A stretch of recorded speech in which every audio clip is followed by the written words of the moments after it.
I'm Jennifer Cordingley, and this is another Targets in Focus interview with Alessio Rastani from LeadingTrader to discuss movements in dollar pairs and his predictions for each of these pairs. Alessio, thank you for joining me. Firstly, let's look at the euro. The ECB seems to be in this wait-and-see period. How is this affecting the common currency, and do analysts see risks in further euro gains? There have been fresh reports that the European Central Bank, the ECB, is shrinking its balance sheet and beginning to tighten its policy of monetary easing. Banks are beginning to pay off their loans to the ECB early, in fact. Some people are seeing this as a sign of greater financial stability for the Eurozone, but there are still many risks there. For one thing, if this causes a rise in the euro, which in fact, as we've seen already, it is, then this will put pressure on exports. As we know, Germany benefits from a weaker euro. Germany would like to have a weaker euro because it makes the exports it makes competitive. So a higher euro will not be welcome at a time when the Eurozone is still struggling in its recession. Secondly, and I think this is probably more important, we shouldn't kid ourselves that the ECB's shrinking balance sheet and banks paying off their loans back early is a sign of financial stability. I think we're just kidding ourselves if we think that. Nothing of the sort. As the economist Richard Koo of Nomura has argued, the biggest problem in Europe right now is not the lack of supply of money, but the lack of demand for credit.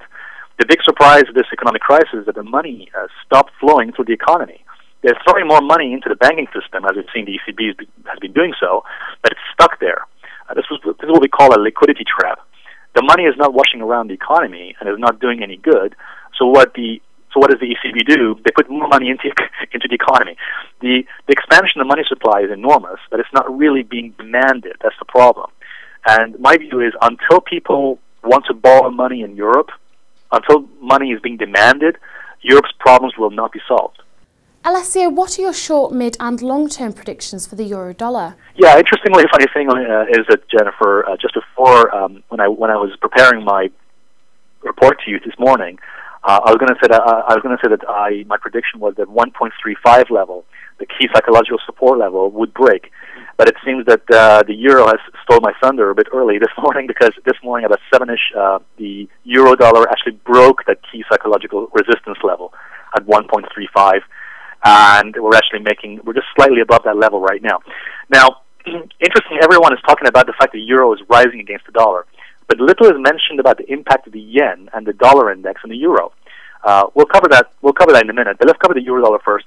Short term, we have strong resistance, as I mentioned. Actually, we broke that resistance at 1.35.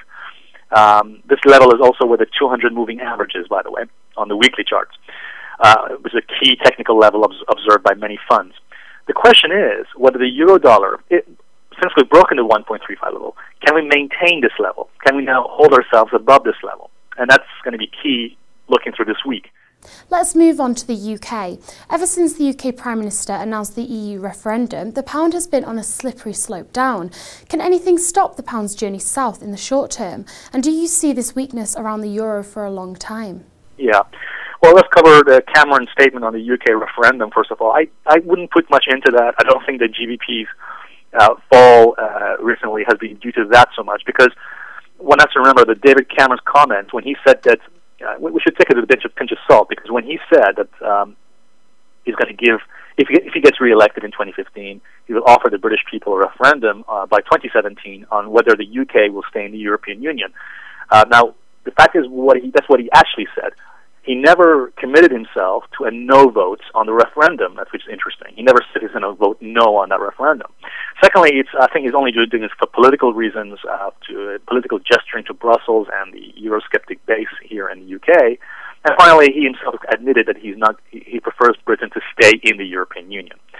So I don't think that is much of the cause for why the pound has been going down here. The pound's journey south, as you put it there, Jennifer, is due to the fact that the UK's problems are probably worse than the European Union.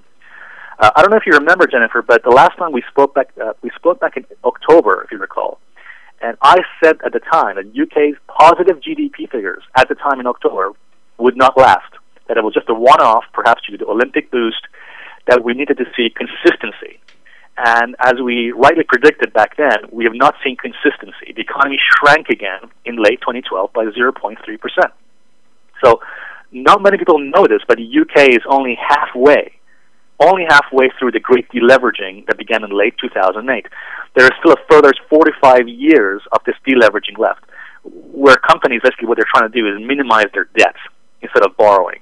The UK economy has shrunk because of the austerity measures, which, as they have admitted themselves, the government here in the UK admitted they probably cut too deep, and at a time when people have stopped spending and borrowing. Plus, you got the fact that the UK's lending policy is still very tight compared to that of Europe and the US. So yes, in answer to your question, I do see further decline in the pound in the months, perhaps over the many months to come, until we see further evidence of growth in the UK. Lastly, Alessio, has the yen reacted to Tuesday's decision by the Bank of Japan to follow the government's request to increase the inflation target to 2%?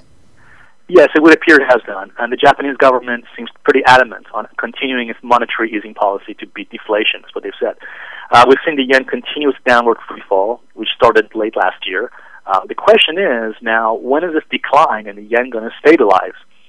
It is certainly due for a reversion to the mean, or a snapback rally, whatever you want to call that. But that may still take time to happen. We're still not seeing bottom in the yen's free fall. Okay, so going to the dollar yen, Jennifer, once the yen's fall has stabilized, we probably will put a medium-term top at the 92.8 level. That 92.8 level is where we have some pretty strong resistance on the dollar yen in the form of its monthly pivot points. Long-term, though, going towards the long-term, I wouldn't be surprised to see the dollar yen heading to 95 and maybe even 100 by the end of the year. Thank you, Alessio, for your advice to our viewers today. There will be another Targets in Focus interview on Friday with Navjeet Grewal. Take care.